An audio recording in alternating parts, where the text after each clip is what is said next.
Yeah, my name is Eve, and I'm a very grateful recovered addict. And I say recovered not because I know I'm cured. I know I can never be cured of this disease. But somewhere between step 1 and step 12, I had a spiritual awakening, and the obsession to drink and use was removed from me. And if you said to me 3 years ago that you would be free from the obsession to drink and use, I wouldn't have believed you, because my whole life revolved around using drugs, trying to find drugs, trying to get money to use drugs, and lying to people so I didn't get caught. So it's a miracle that I'm sat in this room today, almost 2.5 years sober, because I couldn't go more than a day in active addiction. But yeah, I'll talk a little bit about what it was like growing up. I was in a very strict no drugs family. My mum hated drugs, and but alcohol was always all right.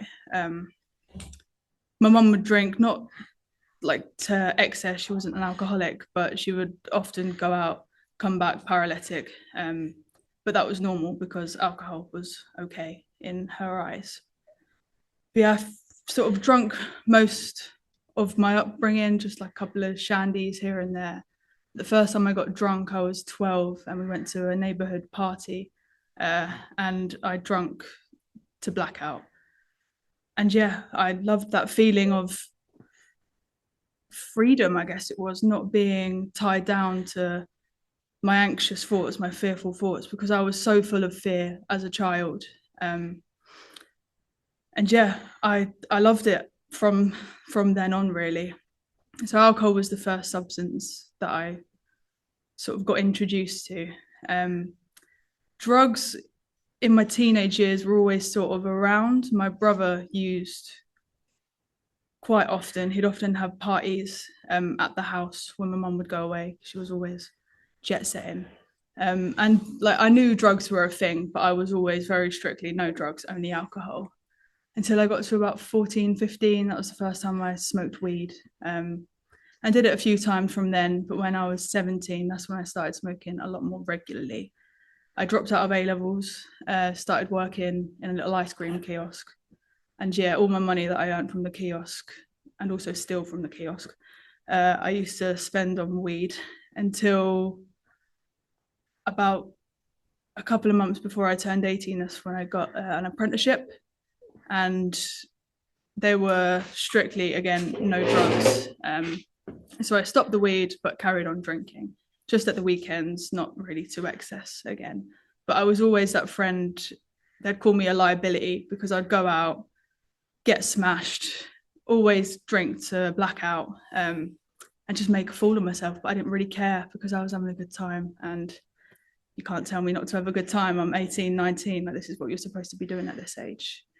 But my drinking did put me in some dangerous situations. I'd wake up not knowing where I am, not knowing who I'd been with the night before. And yeah, just stupid shit, really, that my friends would always worry about me. But yeah, I'm 18, 19. That's what you're supposed to be doing at that age. Uh, and then from there, lockdown hit 2020, and I'd started drinking a lot more heavily. I'd sneak out to buy a bottle of rum, come back overnight, drink it all, and then the next day do it again. And my mum would always be like, "Why are you fucking buying another bottle of rum? Like, you swear you brought one the other day." And I was like, "Yeah. I'm just making sure I've got enough in case they run out." But yeah, so I started drinking a lot more, and then lockdown restrictions eased. I started going out again, and I went to a party at an ex-traveler's site. And there I was introduced to a group of people where drugs were very prominent in their lifestyle. But again, I was still very strictly no drugs, only alcohol. But because it was around me so much, I think I got very like immune to what was going on. But they were all very respectful of the fact I didn't use. But yeah, I guess that just sort of made it normal. So it just slowly breaking down the wall that I had in my head for class A drugs, until I think it was December 2021. I went to site again, and I met someone and I ended up starting a relationship with him, and he was an addict. Uh, the first sort of night we were together, we did acid, and that was the first class I ever tried. And yeah, I loved it. I love psychedelics, and it didn't seem that bad. Like from my whole life, all I'd been told that drugs are really, really bad. They're gonna like you'll end you down a dark path. But I tried acid, and I was like, oh, this isn't really that bad. So that means what I've heard my whole life must not be true. So I started experimenting a little bit more with ketamine, and eventually I started smoking crack quite heavily. I was an everyday user within about a month of trying that, the first class A I tried. And the progression of the illness just sort of grabbed me from there. It was scary how quickly I got hooked. But I would never admit to myself or to anyone else that I was an addict. I would just say that I liked it and I don't want to stop. So why should I, kind of thing. Until I tried to stop and I couldn't. But I'd always make up these sort of excuses in my head to why I couldn't be an addict. Like, oh, I remember that one time where I brought a gram, smoked it, and then made a tuna pasta and didn't go out and get more. Like, it was just, I'd always excuse the fact that I could be an addict because there was that one time. And yeah, I think the secrecy of it all was the biggest thing to me. Like, the only people that really knew was my ex-partner and a few people I would use with, because I was just scared. I was terrified of letting people in because I didn't know what was going to happen. I didn't want my mum to find out because I didn't want her to disown me. It was a lot of fear, and that fear led me to use more heavier and heavier. And yeah, until that day where I tried to stop, I threw away the pipe, threw away the ket plate that we'd cook it on. And I was like, yep, that's it. I'm done. I'm not using anymore. And then the next day I was driving home from work, pulled into Premier, brought another pipe and was on the phone to my dealer. And I think that really scared me that I didn't have control anymore, because I'd always been a very independent person. I didn't want to admit that I didn't have control on this. And yeah, the only thing I could really depend on was drugs, because that always made me feel how I needed it to make me feel, until they stopped working. And then I'd need to take more and more and more. And my family and my friends could sort of see the decline in me very, very quickly. My mum was scared. She would call me up a lot and sort of ask, are you okay? She was fearful that I was in an abusive relationship, and she could just see my decline, and my job could see my decline as well. I got pulled in a few times to have verbal warnings that always come in late, and I just pinned it down to stress, to anything else really. And yeah, I hit a breaking point where I couldn't go on anymore. I had plans to see a friend. She was one of the only people that knew that I was using, but not to the extent I was. And we had planned to dye our hairs, and I was going to go over there, go over to Harwich, and yeah, spend the day with her. And I thought it was a great idea in my head, like, oh, I know my dealer's not going to be about tonight, and instead of having to drive into Ipswich, I'll just get a teeth now, and then I'll do a couple of pipes and save it for later. And of course, it didn't happen. Did a couple of pipes, continued to finish the teeth, and then I called her. I was like, I'm really, really sorry, I'm on my way. And then on the drive to Harwich, I got more K and got more coke that I washed up. And I was sat in a lay-by along the A120, and I was like, I need to go, but I couldn't. And then, bit of a God moment, lo and behold, her boyfriend saw me parked in the lay-by, and pulled up behind me and was like, Eve, what are you doing here? Just as I had a fucking spoon and a lighter, and he saw it all. And I think that's when he knew that it had got out of hand. He, of course, told her. I didn't see her that day. I drove back to Ipswich, got some more, and then went home. And the day after that, my friend called my mum and told her everything. And I was fucking shitting myself. That was my biggest fear. No one could know. If no one found out, then I was okay. There's still the illusion of control I had in my head that I could pull it back. But yeah, she told my mum, and she didn't disown me. She came and she spoke to me and said, I've spoken to a treatment centre. They can take you in on Thursday or Wednesday, I think. Well, Wednesday or Thursday, and it was the Monday when she called me, if you want to go. And I said, first things first, I can't because fucking one reason or the other. But she said, we'll sort everything. Like, if you want to go, if you want to stop, go. And yeah, that was the best decision I ever made for myself. I spent 28 days in Bournemouth in a treatment centre. And there I learned not just about addiction, but about myself, and that I couldn't keep living in the situation I was living. So when I came out, I moved back in with my mum. And yeah, treatment taught me about the steps. It gave me the tools to survive on the outside, I guess you'd say. But yeah, I left after 28 days. I got back on the Wednesday. The first meeting I came to was this meeting where I found my sponsor. And that woman saved my life. She has bared with me through a lot of situations, especially in my early recovery. I was clean, but I still had a lot of addictions to sort of deal with around, because I'm not just an addict when it comes to drugs and alcohol. It doesn't matter what it is. It can be people, it can be situations, it can be food. But I was still very much so addicted to the person I was seeing at the time. And it took me a year in recovery to get out of that relationship because he was still using, but I was still addicted to him. So yeah, it took a long time. I think, what did she say? She said, if you remove drugs, or if you remove the word alcohol from the big book and replace it with him, you're addicted to him. And I was like, shit, yes, I am. So yeah, I think I truly started to really grow in my recovery a year in. And yes, since then, my life has just skyrocketed. It's a life beyond my wildest dreams. It really is. And yeah, so I went through the steps with my sponsor.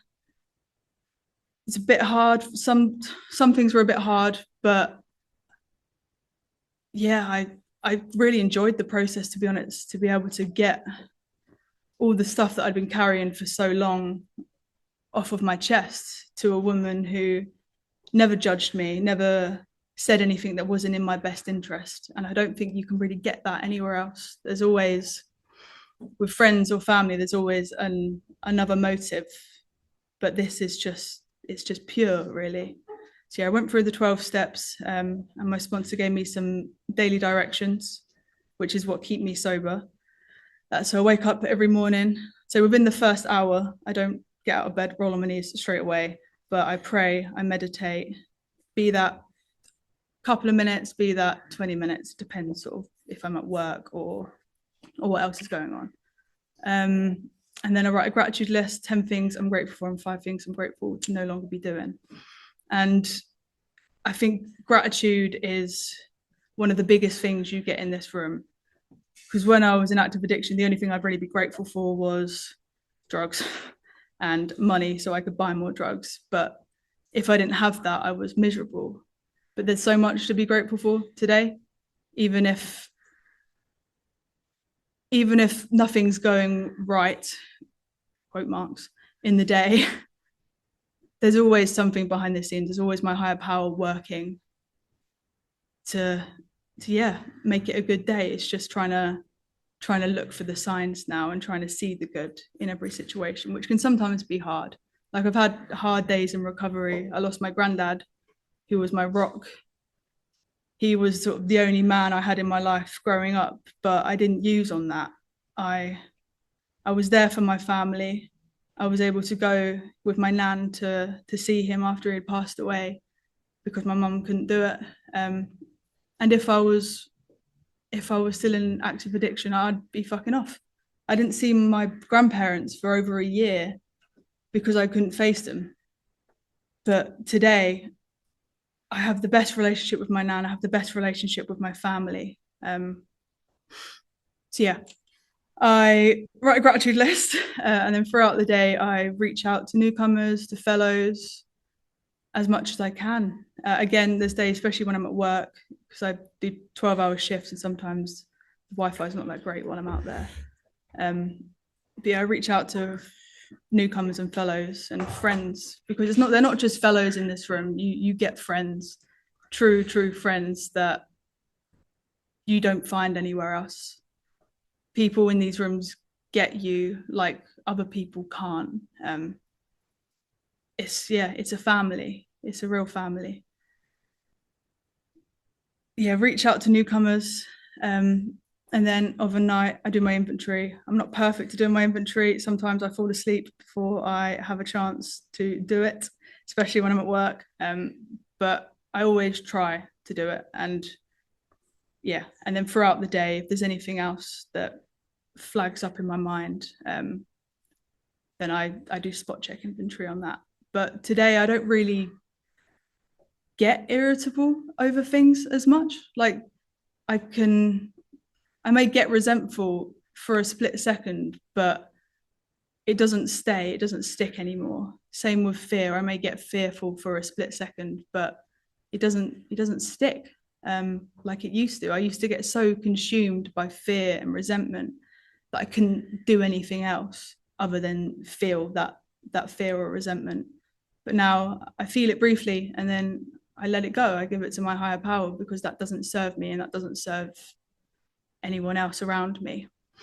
And then before I go to bed, I normally listen to a sleepy time meditation, and I'm normally asleep by the first 10 minutes. But it's just having that ability to shut my mind off and not have my mind racing as I'm trying to go to sleep. And yeah, today my life is incredible. I have amazing people in it. I've got an amazing relationship with a man I love dearly. And I never thought I could have that. I always thought with everything that had happened in my past that I was broken and I couldn't love again and I couldn't be loved, that I would just fuck it all up. But yeah, this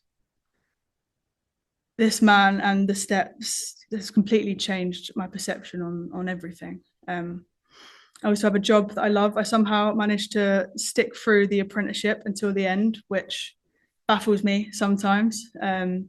But yeah, I have a job I love. I work offshore, and just being out at sea for 2 weeks, it's beautiful in the summer. It's not beautiful right now, but yeah, it's brilliant. I work with an amazing group of people that are all aware of the fact I am an addict, and I've managed to help some of them as well with family and friends that also suffer from addiction, and just sort of give them a different perspective, I guess. And that's another thing that I've got, or my family has got in these rooms. It's a different perspective. I think it's always been very stigmatized, like in my old friend group, like from school, and my family, they've always stigmatized and judged addicts. But being one myself and seeing that there is a way out and that recovery is possible, yeah, they're more open as well. And my mum will speak to friends and then refer them to me if they know people that are suffering as well, which is beautiful. It's like an ever growing family tree that just keeps growing. It's really beautiful. And yeah, it's just insane. My life is a polar opposite to what it was 3 years ago. I was struggling to find money to use. I would shoplift because I didn't want to spend money on food. I could just steal food. All my money would go on drugs. I would sell my possessions, my family's possessions, in order to get more. I'd try and sell drugs, which of course never works out very well. And yet all the things I used to do to try and get money to afford drugs. And I'm now about to buy a house, which is insane. I never thought that would be fucking possible for me. It just shows the polar opposite of what this stuff can do to you. It's not just about the material stuff, but that stuff comes if you give it time and if you give give this program your all, you really can have a beautiful life. Yeah, I'll leave it there.